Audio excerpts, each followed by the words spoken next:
विश्व पर्यावरण दिवस के अवसर पर वापी शहर में एक विशेष कार्यक्रम का आयोजन किया गया, जिसमें गुजरात राज्य के वित्त मंत्री कनुभाई देसाई ने विशेष रूप से भाग लिया। इस मौके पर उन्होंने GIDC 4 रास्ता पर स्थित एक पॉकेट गार्डन का उद्घाटन किया, जो 55 साल पुराने पत्थर को फाउंडेशन स्टोन के रूप में उपयोग कर बनाया गया है। इस गार्डन की देखरेख बायर इंडस्ट्रीज द्वारा की जाएगी। कार्यक्रम के तहत कई पर्यावरणीय पहलों की शुरुआत की गई, जिनमें NH48 फ्लाईओवर के नीचे वृक्षारोपण और पार्किंग स्पेस, वैशाली ब्रिज के नीचे ग्रीन बेल्ट और एसेल माइनिंग से NR अग्रवाल इंडस्ट्रीज तक ग्रीन कॉरिडोर का उद्घाटन शामिल था, जिसकी देखभाल ह्यूबर ग्रुप करेगा। CETP परिसर में भी वृक्षारोपण किया गया। इस संयुक्त पहल का आयोजन Vapi industries association, via, Gujarat प्रदूषण नियंत्रण board GPCB, GIDC, notified area authority NA और Vapi green enviro limited VGEL द्वारा किया गया। वित्त मंत्री कनुभाई देसाई ने कहा, ग्रेटर देन वापी विकास के साथ पर्यावरण संरक्षण के लिए भी जाना जाता है। GIDC को पिछले साल हरित साइट का पुरस्कार मिला था। आने वाले 6 महीनों में ट्रैफिक और पार्किंग की समस्या का भी समाधान किया जाएगा। फ्लाईओवर के नीचे तैयार हो रही पार्किंग से लोगों को बड़ी राहत मिलेगी। वापी ग्रीन सोसाइटी के कल्पेश वोरा ने जानकारी दी कि वाया द्वारा 2018 से अब तक 1.5 लाख पौधे रोपे जा चुके हैं और इस साल 5 पॉकेट गार्डन बनाए गए हैं, जिनमें से एक ये विशेष गार्डन GIDC की स्थापना के प्रतीक रूप में तैयार किया गया है। इस अवसर पर वाया के अध्यक्ष सतीश पटेल, सचिव कल्पेश वोरा, समिति सदस्य मिलन देसाई, NA के chairman Yogesh Kabariya, chief officer Mahesh Kothari, GIDC, GPCB के अधिकारी, भाजपा के नेता और कई उद्योगपति बड़ी संख्या में उपस्थित रहे।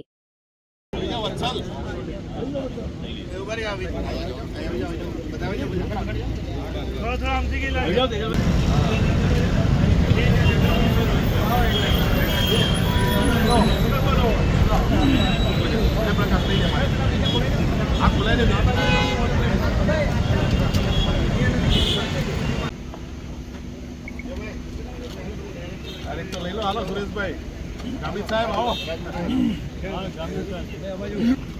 आओ सुरेश भाई। हाँ ले लो, एक मगनलाल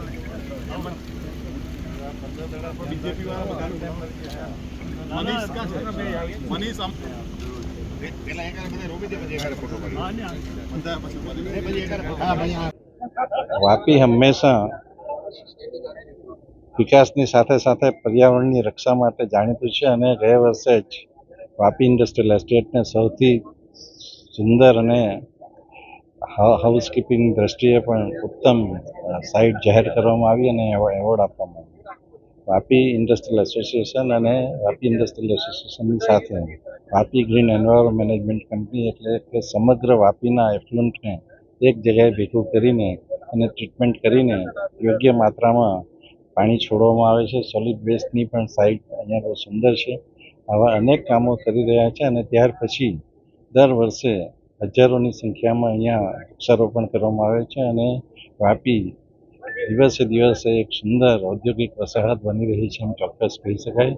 એ માટે સર્વે ઉદ્યોગપતિઓ અને નોટિફાઈડ એરિયાના ચેરમેન શ્રી યોગેશભાઈ કાબરિયા, VIના પ્રમુખ સતીશભાઈ, VGLના CEO બધાને હું ખાસ અભિનંદન આપું છું અને આપણે દર વર્ષે આ વૃક્ષોનું માવજત કરીને વાપીને ગ્રીન બનાવી એવી શુભેચ્છા.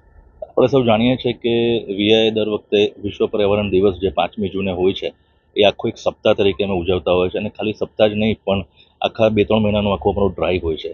એ ડ્રાઈવના અનુરૂપે આજે 7મી જૂને માનનીય મંત્રી શ્રી કનુભાઈ સાહેબના હસ્તે ફરી એકવાર આપણે દર વર્ષની જેમ આ વખતે પણ 5 પોકેટ ગાર્ડનનું અહીંયા આપણે ઇનોગ્રેશન કર્યું છે. જેમાં મેઇન આપણે VI 4 રસ્તા જે જોઈએ કે ત્યાં એક નવો RCC રોડ બન્યો હતો અને મુંબઈ સેલવાસની કનેક્ટિવિટી છે, ત્યાં એક આપણે ટ્રાયંગલ ગાર્ડનનું એક આજે ઉદ્ઘાટન કર્યું છે. અને એમાં જે પથ્થર કે જે કહેવાય કે જ્યારે આ GIDC એસ્ટેટ સ્થપાઈ હતી ત્યારના પહેલી 10 ફેક્ટરીમાંનો એક પથ્થર નીચેથી મળી આવ્યો હતો અને 55નો જુદો પથ્થર એક ફાઉન્ડેશન સ્ટોન તરીકે ગણાય. એમ આ GIDC એસ્ટેટ માટે જે એનો મુખ્ય દ્વાર છે VI 4 રસ્તા, વાપીના મેઇન 4 રસ્તા ત્યાંથી જે આપણે એસ્ટેટમાં એન્ટર થઈએ છીએ ત્યાં આ એક નાનું પોકેટ ગાર્ડનનું આજે સાહેબ જોડે ઉદ્ઘાટન કરાયું છે સાહેબના હસ્તે.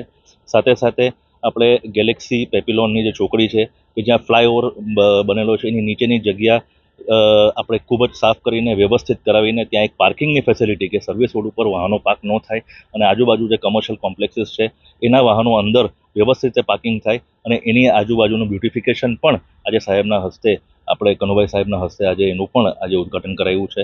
એની સાથે સાથે આપણે સેકન્ડ ફેઝમાં એસેલ માઇનિંગથી લઈને NR અગ્રવાલ પેપર મિલ એક વન સાઇડ પાર્કિંગની સામેની સાઈડનો આખો એક પેચ જે છે એ મોટો આપણે એક આજે વૃક્ષારોપણથી એ બેલ્ટ પણ ઓપન કરાવ્યો છે. અને આ બધામાં જ આપણા ઉદ્યોગકાર મિત્રો અને મોટી ઇન્ડસ્ટ્રીનો સહયોગ હર હંમેશ હોય છે.